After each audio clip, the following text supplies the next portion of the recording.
boys, so in today's video, we have to update the top 10 corner list. Normally, I would like to wait a little bit longer, but we just got two giants yesterday, two of the best cards in the game that came out, 296 corners. We've also gotten cards in the AKA program, even the normal Super Bowl pass promo. We had to update this for you guys. If you guys enjoy top 10s like this, though, I do them on every position, and I also do gameplays on almost every brand new card as well. So make sure you hit that like, hit that subscribe, and let's jump right into number 10. If you are looking for cheap, fast Madden coins to build that God Squad you always wanted, head over to my sponsor, EasyMut, and use code CHEW for 5% off your order. The link is in the description. At number 10, we do got Ken Riley, aka the Rattler. I will say, I feel like the bottom three of this list feel a little bit off of a tier from the top 7, I guess you could say. But when we look at Ken Riley, he's still not bad, though. 95 speed is not bad. But when you look at, if you go to mud.gg and look at the corners, there are so, like, little 95 plus speed corners in the game. It is actually insane. A lot of the guys are 94. Even the brand new Devon Witherspoon is a 94 speed, which I wouldn't say is unplayable, but compared to a top 10 corner list, a card that just came out, that is disgusting. But moving on to what Ken Riley is good at, he does come with actually solid stats. 95 man, 95 zone, really good press on him. He isn't the tallest guy in the world, but I do like the ability of a starting X Factor, although this one isn't the greatest.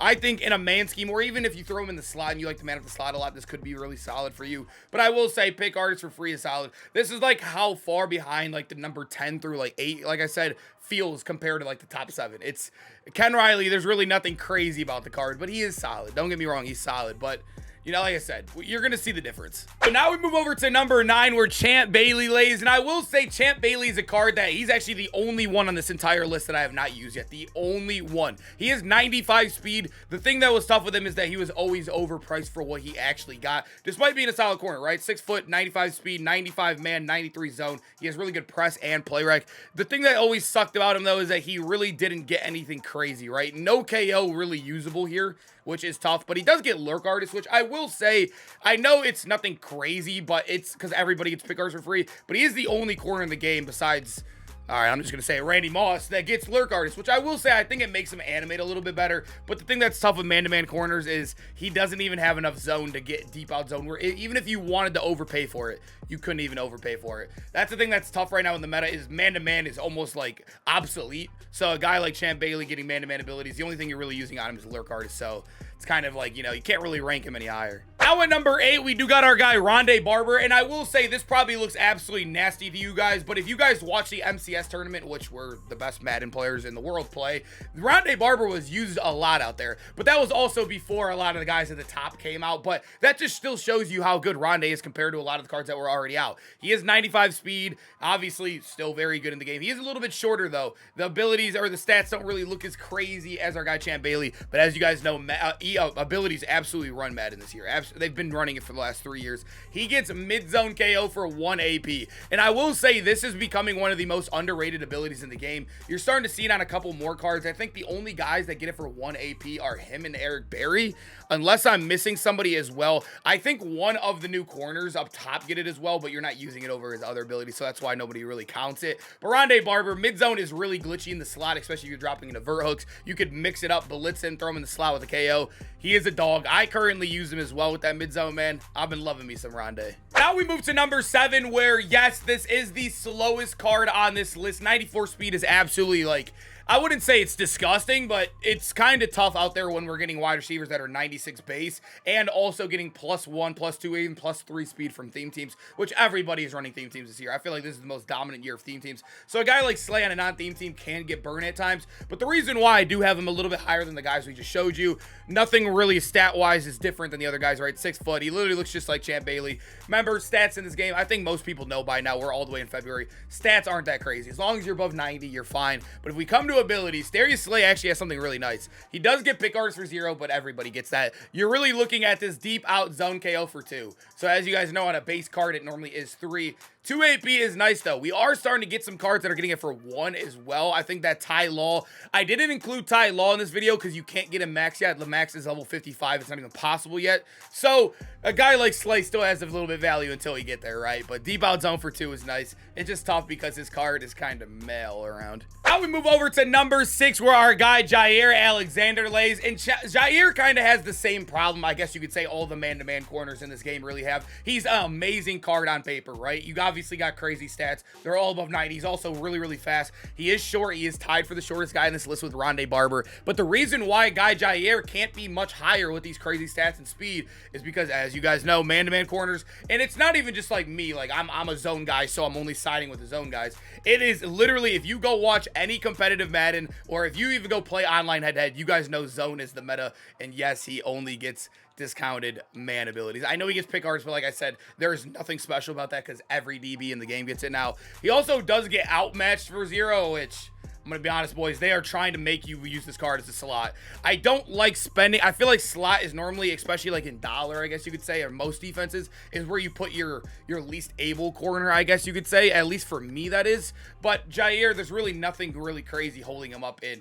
Spending almost a mil plus on a slot corner just really isn't in my cards right now. At number 5, I had to include a Caleb. As you guys know, a Caleb is actually achievable now. There's been over 20 sold on Xbox, and also, even if he is a little bit unachievable for some of you guys that haven't been keeping up, we get a new reset on Friday, so even if I'm making this video a little bit early, he is definitely on the block no matter what. A Caleb is a very solid card, though, for a free guy. I know a lot of people don't like it because there's no name value here. We also have what, 5 other corners, 4 other corners probably better than him on this list.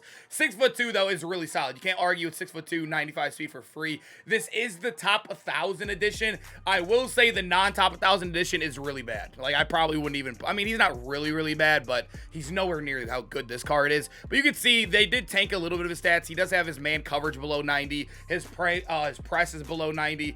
He's definitely a zone guy out there in the game. But if you come over here to his last ability bucket, he does get deep zone KO for 3, which I will say is solid. But you got to remember, the guys, there are 2 guys above him on this list that get it for 2 AP. Which is kind of hard to, like, you know, move around. So, yes, this card will be cheaper than those guys probably at the time when he officially comes out on Friday. But at the end of the day, it's like, that is still solid. But if you come over here, too, you can get that and also, like, stack it with the 1 AP pick artist. He also does get 2 AP deep out zone, just like our guy Slay. So, no matter how you want to put it, if you don't want to overpay for deep zone KO, you can still get 2 AP deep out zone, and he's basically an upgraded version of Slay. Taller than Slay, faster than Slay. Not a bad card from Caleb. Now we move over to number 4, where Randy Moss lays. And Randy Moss is a really hard one to rank because I do feel like if you're still in Ghost theme team at all, he probably still is like, I would say no matter what, my number 1 guy feels like the number 1 in the game. But he could probably move up to 2. I think 2 through 4 are very, very interchangeable no matter, like, kind of like depending on how you play the game of Madden, right? But 88 play rec is solid. He has 94 man, 95 zone, 94 press. He is the tallest corner on the list at 6'4". The reason why I feel like it's harder to rank Randy Moss a lot higher is because now we're getting insane abilities. The abilities are becoming insane in Madden. And the one thing with Randy Moss, though, is, yeah, you can see right here, he kind of has that man-to-man treatment. You can see he got the 0 AP lurk artist, which is cool. And nothing really else discounted zone-wise. The only other thing that is kind of glitchy with him is that he has unstoppable deep zone.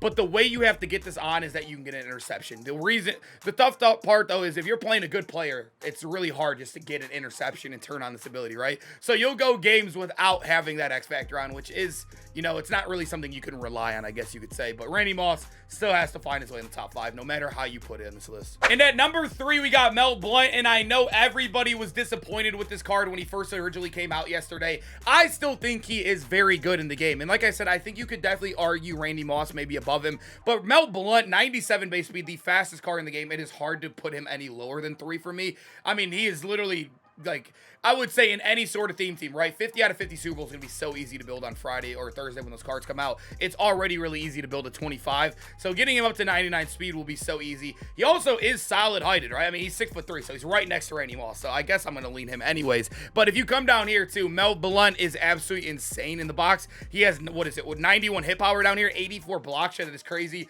The one thing is, though, as you guys know, with Mel Blount, is that, yes, boys, yeah, he kind of gets the man-to-man treatment. You can see he does get 0 AP pick artist, and you could stack it with one of these. But at the end of the day, Inside Shade, as you guys know, is just nothing this year. It is absolutely garbage compared to, especially when we're getting Route Tech for free. Like, Devin Hester literally gets Route Tech for free. I think isn't Dion get it starting on for free as well? I can't remember, but I mean, just Inside Shade is just not good. Man-to-man is just not very good this year. So I know abilities, he's basically just a pick artist guy, especially in the meta right now. It is tough. But at the end of the day, like I said, I don't think I can move Mel Blount any lower in the list. Oh yeah, also another thing that's a negative with man-to-man corners is like I said, you can't even overpay on these to play them on the outside if you wanted to. So Mel Blount is literally impossible to play on the outside in Madden. He doesn't get any zone KO. I think he gets like flat zone, but the one you want is deep out. He doesn't get that, so he literally is a slot corner. It's kind of sad.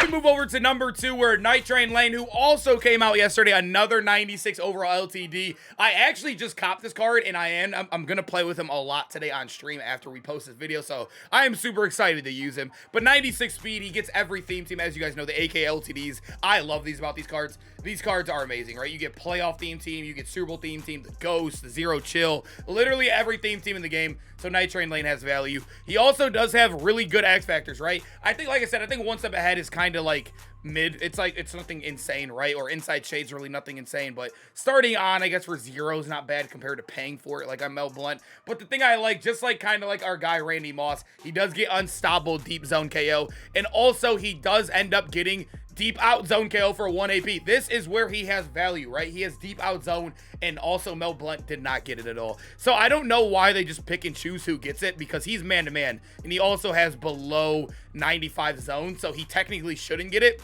But they gave it to him in his discounted bucket, so I guess they just want him to have it. I don't know why they didn't do this for Mel Blount.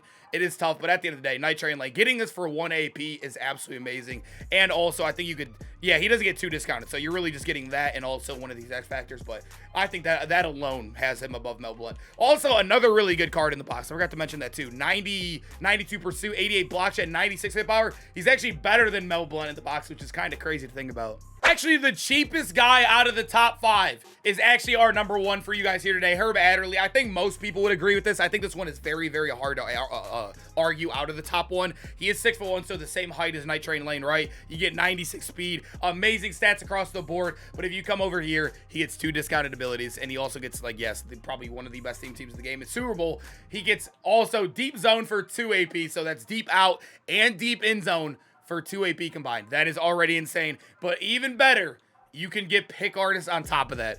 Him, Cam Chancellor, and Ronnie Lai, I know those are the only 2 guys that get the stack. He is insane. I think they're in a league of their own right now. It is very hard to argue any of these cards above. I like putting Mel Blount above this guy, or even Night Train Lane or Moss. I just feel like it's malpractice from me. I could not do that. I would not be able to sleep at night if I did that. Herb Adderley is the best corner in the game. I don't care about height right now. I don't care about anything. He has the best ability stack. Easy peasy. Number 1 lock. Boys, hope you guys enjoyed the video. Make sure to comment down below which corners are you rocking right now on your team. I am using the Super Bowl theme team. So we got Night Train Lane. We also got our guy, I can't even think of his name, Herb Adderley. I don't know if I want Mel Blount yet. 2.3 mil for a slot corner sounds absolutely outlandish, but we'll see how we get out here, man. Like I said, comment down below yours, and I hope to see you guys in the next video. Peace out, boys.